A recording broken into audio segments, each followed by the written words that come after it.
بسم اللہ الرحمن الرحیم۔ السلام علیکم معزز سامعین، امید ہے آپ سب خیریت سے ہوں گے۔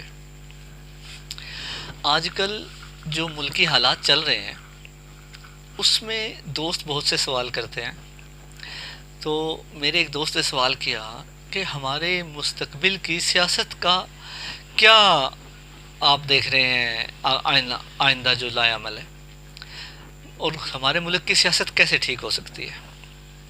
اب میں ایک چھوٹا سا طالب علم ہوں سیاسیات کا، میں بہت زیادہ گہرا تجزیہ تو نہیں کر سکتا، لیکن جو کچھ میں سمجھا ہوں، جو کچھ میں جانتا ہوں وہ آپ کے ساتھ ضرور شیئر کروں گا۔ میرا نہیں خیال کہ سیاست میں فوجی مداخلت جو ہے سیاست کو پروان چڑھنے دے گی۔ اس کی وجہ یہ نہیں ہے کہ ہماری فوج جو ہے خدا نخواستہ اس میں کوئی کمی ہے یا کوئی ایسی بات ہے، اس میں بات یہ ہے مزاج کی۔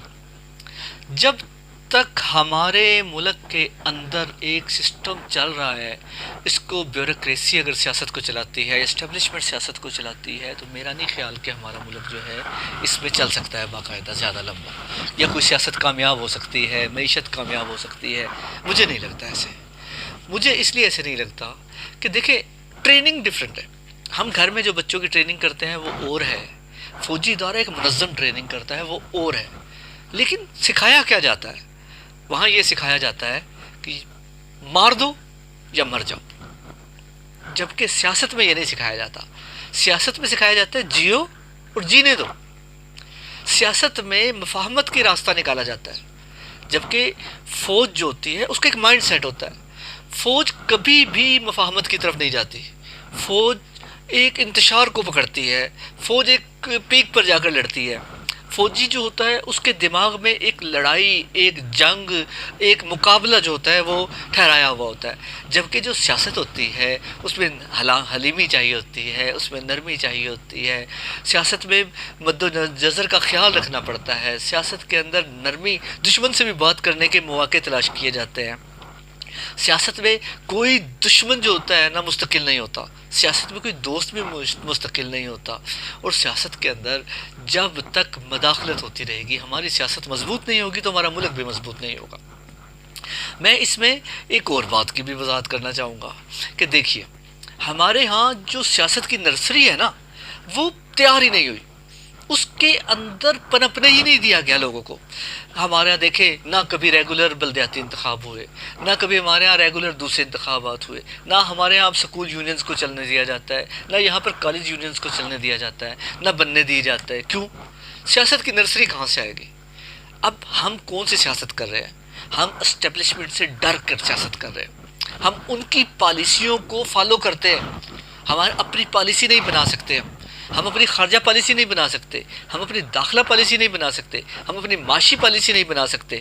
جب ہمارے سیاستدان یہ سب چیزیں نہیں بنا سکتے ہیں تو ملک کے اندر سیاست کا مستقبل کیا ہونا ہے؟ اگر ملک نے ترقی کرنا ہے، میں نے جو اب آبزرو کیا ہے، جو میں نے دیکھا ہے کہ کوئی وہ ملک ترقی نہیں کر سکا جہاں فوج کی سیاسی حکومت میں مداخلت نہیں ہے۔ اب کسی بھی ملک کی مثال لے لیں، ہر ملک نے اس وقت ترقی کی ہے جب اس کے سیاستدانوں کو ایزی کھیلنے دیا گیا، آسانی سے کام کرنے دیا گیا۔ اب دوسری بات، ہم لوگوں نے سیاست کو ذاتیات بنا لیا ہے، خاندان بنا لیا ہے، ہم لوگوں نے موروثیت کی طرف چلے گئے ہیں، اور اس کی وجہ کیا ہے؟ سیاسی نرسریوں کا نہ ہونا، یہ بڑی وجہ ہے۔ جب تک سیاسی نرسریوں کو قائم نہیں کیا جائے گا، جب تک چھوٹے لیول سے، گراس روٹ لیول سے سیاستدانوں کو آگے لے کر نہیں آ جایا جائے گا، اس وقت تک ملک کے اندر سیاست کو کوئی استحکام نہیں آئے گا اور ملک بھی ترقی نہیں کرے گا۔ دوسری بات جو میں یہ سمجھتا ہوں کہ ہمارے ہاں جب عہدے دیے جاتے ہیں تو صلاحیت کی بل پہ نہیں دیے جاتے، ہمارے یہاں عہدے پسند اور ناپسند کی مد میں دیے جاتے ہیں۔ جب تک پسند ناپسند کو چھوڑ کر اہلیت کو پروان نہیں چڑھایا جائے گا، اس وقت تک بھی ملک ترقی نہیں کرے گا۔ ہمارے ملک نے، مجھے ایسے لگتا ہے کہ زیرو سے شروع ہونا ہے۔ جب ہمارا ملک زیرو سے ایک لائن کے اندر جا کے شروع ہوگا، اس وقت ہمارے ملک کے ادارے مستحکم ہوں گے۔ ہمیں سب سے پہلے عدلیہ کو شفاف بنانا ہے، عدلیہ کو منظم کرنا ہے، اور ججز کو سیاسی اثر رسوخ سے آزاد کرنا ہے۔ ججز کے لیے ہر آدمی کو ایک بنانا ہے، چاہے وہ جتنا بڑا ہو چاہے وہ جتنا چھوٹا ہو، انصاف کا معیار ایک ہوگا تو ہمارا ملک ترقی کرنا چلا جائے گا۔ اب آپ سنگاپور کی مثال لے لیں، سنگاپور میں قانون کے اوپر اتنی سختی سے عمل درآمد کرایا جاتا ہے، اتنی سختی سے عمل درآمد کرایا جاتا ہے کہ کسی اور ملک میں آپ اس کا تصور نہیں کر سکتے۔ جیسے اگر آپ چیونگم چباتے چباتے سڑک پر تھوک دیتے ہیں چنگم کو تو آپ کو $2000 جرمانہ دینا پڑے گا۔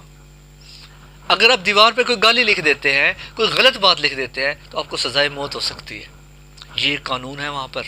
آپ یو اے ای میں چلے جائیں، آپ گاڑی پارک کریں گے تو لائن میں اگر آپ سپیڈ سے ہوگا، سپیڈ زیادہ ہوگی تو خود بخود چالان ہوگا اور آپ کو بھرنا ہوگا۔ ہمارے ملک کی طرح سفارش کلچر اس میں نہیں چلتا ہے۔ تو جب تک قانون کے تمام ادارے مقننہ جو ہے کو چھوڑ کر اس میں عدلیہ اور پولیس، جب عدلیہ اور پولیس سیاسی اثر رسوخ سے باہر ہوگی اور انصاف کا نظام عام ہوگا، رشوت اور سفارش کا کلچر ختم ہوگا تو ہمارے ملک میں انصاف آئے گا۔ جب انصاف آئے گا تو اس کے بعد ملک ترقی کرنا شروع ہوگا، اس سے پہلے ملک ترقی کرنا شروع نہیں ہوگا۔ ہمیں خود احتسابی کے عمل سے گزرنا ہوگا اگر ہمیں اپنے ملک کو ترقی دینی ہے تو۔ میں ہی سمجھتا ہوں، اور اس کے اوپر اگر مزید بات ہم کریں گے تو اپنی اگلی ویڈیو میں کریں گے۔ میں امید کرتا ہوں کہ آپ میرے چینل کو لائک کریں گے، سبسکرائب کریں گے، مجھے تجاویز دیں گے، مجھے مشورے دیں گے۔ مجھے آپ کی تجاویز کے، آپ کے مشوروں کی، آپ کے ساتھ کی، آپ کی رہنمائی کی بہت ضرورت ہے۔